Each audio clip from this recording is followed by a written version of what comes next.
John Boy and Olivia be able to forgive Grandpa Zeb for selling their horse to Kurt Willard tonight at 6 p.m. on the Waltons? Find out later. But first, here's the Thamesmen.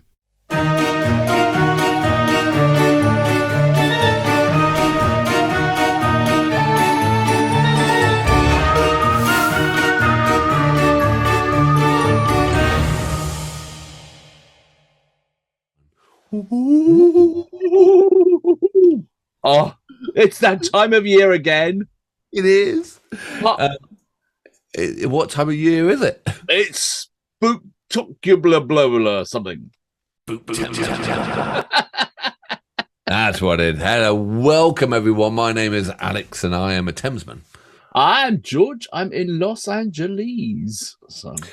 And you reach the Thamesman, which is absolutely quality entertainment reaction channel. And this week, George, what are we doing this week? Well, it's in our land, in our world, in our internet time. It is Halloween. So we're... Hello. It's Halloween.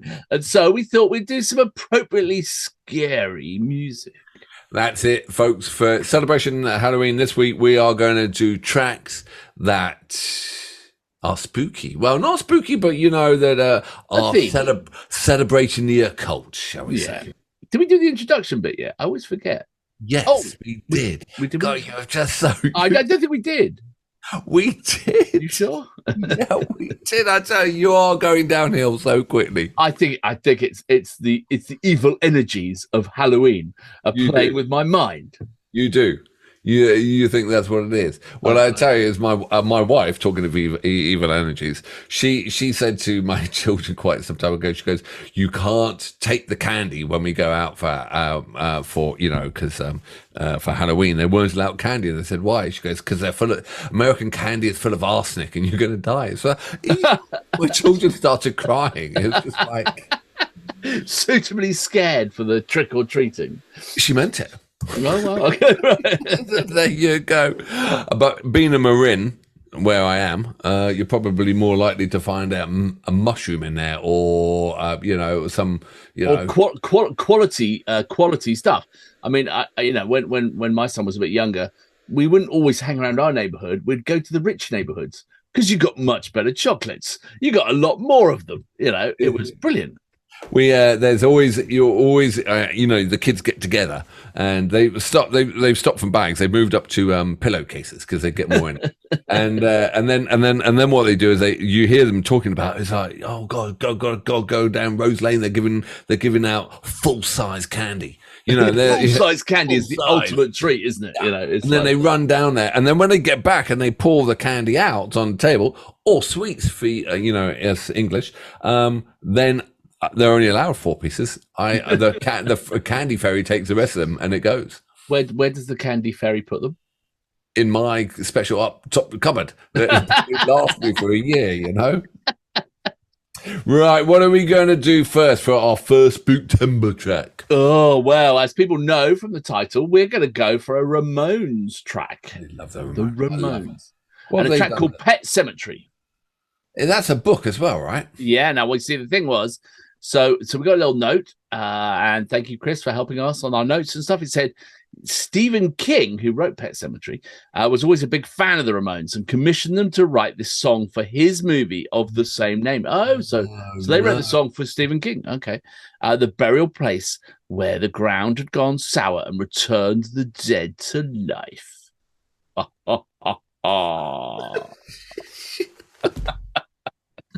Oh dear. All right, well, let's check this out. I don't know, we're gonna have to see when it comes to the edit. I think there's lots of opportunity for like ghost effects and things. I can't wait. You think so? Well, I might do. Let's see who could do the best. The best. Ghost. No, the best. Ha ha ha! Like that. Ready? You go first. Okay. I give that a 10. Ready? Wait till we edit it and we add some reverb on it. A bit of like dungeon, you know. Ha ha ha ha ha.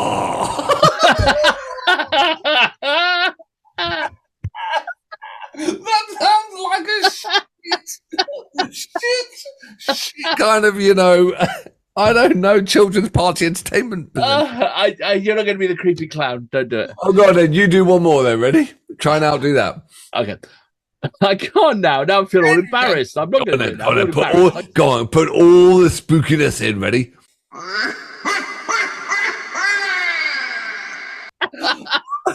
Oh, dear me. Come for the reaction. Get the crap sound effects. What else can you expect? Jesus Christ. All right, let's do it. Let's do the Ramones. Oh, God, there's nothing more unscary than us. Well, I don't know. In a certain way, we could be quite scary. Oh. Right, are you ready? Ramones' Pet Semetary. All right. From 1989. 1989, mate. 89, a mighty fine year. Are you ready? I am. 3, 2, 1, go.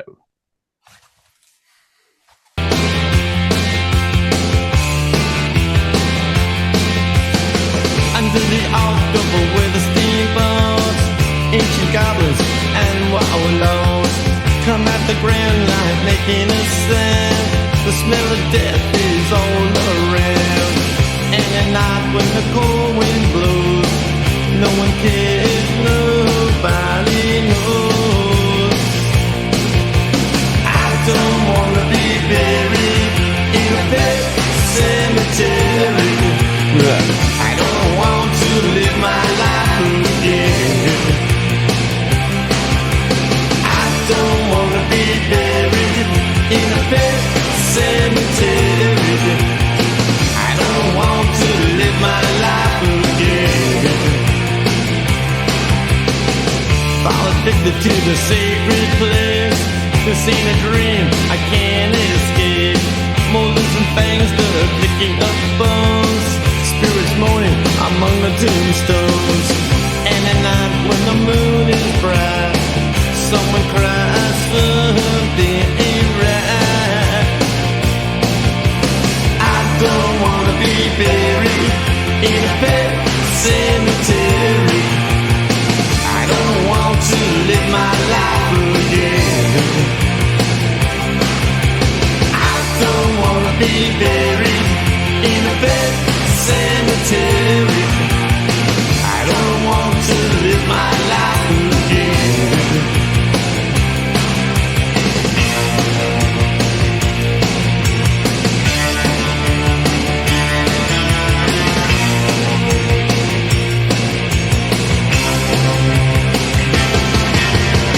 The moon is full, the air is still.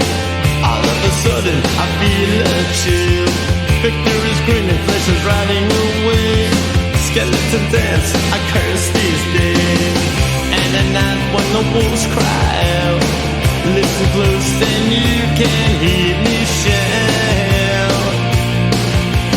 I don't wanna be buried in a pet cemetery. I don't want to live my life again. I don't wanna be buried in a pet cemetery. I don't want to live my life again.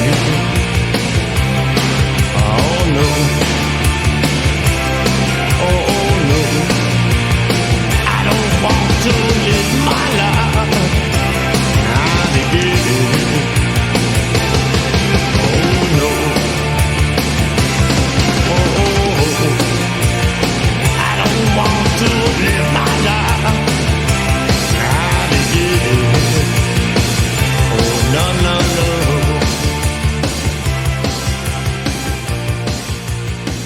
Don't want to live my life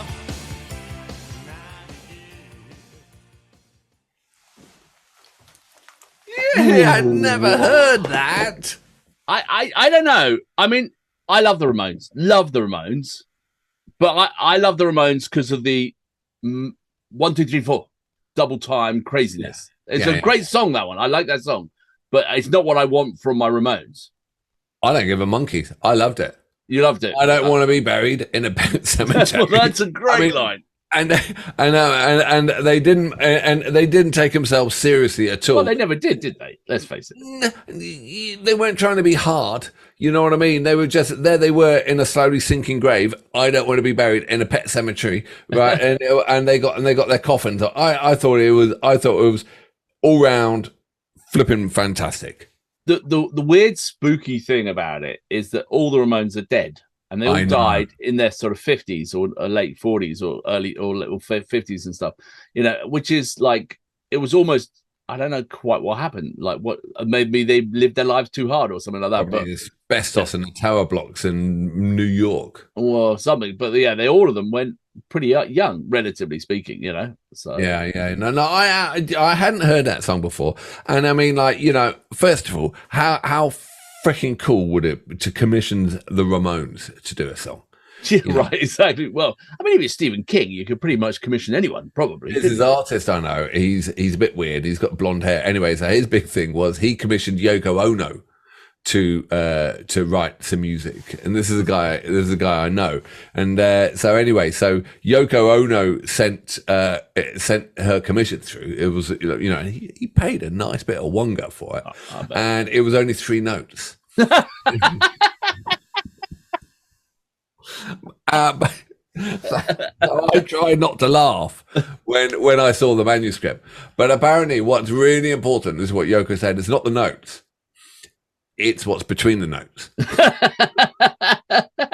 So we had a dog alarm, right? We had a dog alarm that it went off, right? We paid good money for this, but it's at such high pitch, you can't hear it. Fucking dogs didn't hear it either. We called it the Yoko Ono alarm because it's not the actual note. It's what's between it. It counts, you know. That's the best scam ever. Yeah, honest, it's working. Yeah, it's keeping the dogs and the bats off. Brilliant. Yeah, we called it the Yoko. So how cool do you have to be to actually, you know, commission the Ramones? And also to get that track, you're right, it wasn't their absolutely kind of, you know, 1, 2, 3, 4, that I'm going to scare the parents, right? And that's what the Ramones did. They came out and they scared every parent there was. It's just like, oh my God, what the fuck is my kid listening to, right? Yeah, that's right. That wasn't it. You could tell they were older and they had a bit of a fucking laugh. They said, I don't want to be buried in a pet cemetery. I mean, if you get a commission, what are you going to write? Well, quite exactly. They probably made bank out of it. So it's all good, you know? So, you know. Yeah, I loved it. I absolutely loved it. It didn't take themselves too serious. I mean, it would have been sad if they took themselves super seriously and tried to do. And I also love the lead singer. I can't remember. Is obviously his name's a Ramone. Which one it is, I never remember. But the lead singer's voice. I think it's got that sort of that. It's like, you know, it's the Ramones when he starts singing. Always, you know, it's just. I think it is either Dee Dee or Dodo or Dang Dang or Dang Dang. Ramone. Probably not. And they're called Ramones because whenever someone used to book into a hotel, they used to call themselves something Ramone. It's a secret name. What was it? Was it Paul McCartney or something like that? Yeah. Dee Dee Dodo Dang Dang Ding Dong. All right. Well, good. Well, we'll be back. We'll be back in the dungeon. This is all I got. It's all you got. It's a bit of a lame. You better get those special effects out real quick. This is it. All right. Well, see you tomorrow. See you on the flip side.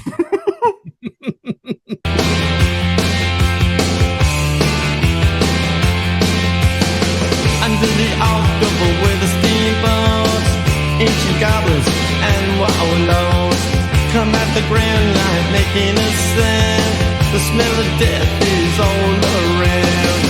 And at night when the cold wind blows, no one cares, nobody